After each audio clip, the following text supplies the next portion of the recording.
Tom, Cisco announced that they're picking up Lightspin for around $200 million. The Israeli based security company focuses on posture management for cloud and containers.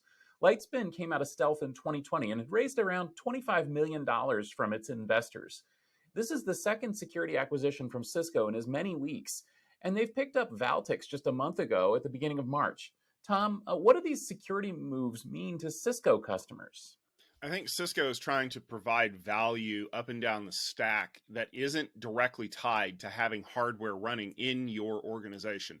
When you think about the number of customers that are still kind of looking at those cloud transitions, how can I provide an appropriate level of security for my users? What does that even look like? I mean, the number of times that you and I have not only talked to security professionals, but also done things like, Tech Field Day Showcase or roundtable discussions, on-premise podcasts about this old method of thinking about, just stick a firewall in front of it. How hard can it be? Well, the answer is really hard. And all you have to do to know that is see how your organization looks to people who could be attacking it.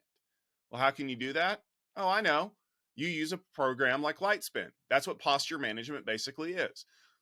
Lightspin, now part of Cisco, soon to be, will go out and they will actually look at your entire organization and your entire posture and say, you need to fix these things. You need to secure this. You need to change that. You need to put guardrails on this part so that people can't get in that way.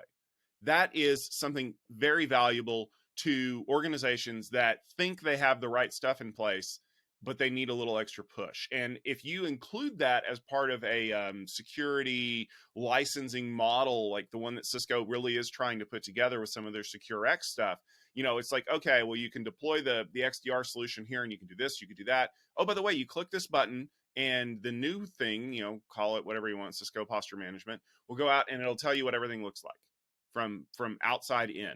And I think that is something that cannot be understated for companies, because that kind of assessment is critical to what we see today with the fact that all it takes is a bad week for your security team, and all of a sudden you're breached. And we actually have a story about a breach coming up where it's like, man, if only they had a product like this, maybe they could have avoided the avenue that people use to get in there. So I'm kind of excited about this. And I know that the Lightspin people are, because let's face it, a 10x exit is pretty good for them. So I'm kind of curious to see how Cisco integrates this in. I think this is going to be part of their bigger SecureX Cisco umbrella portfolio. I think it's just a matter of how they approach it and what they do with the team once the acquisition is closed.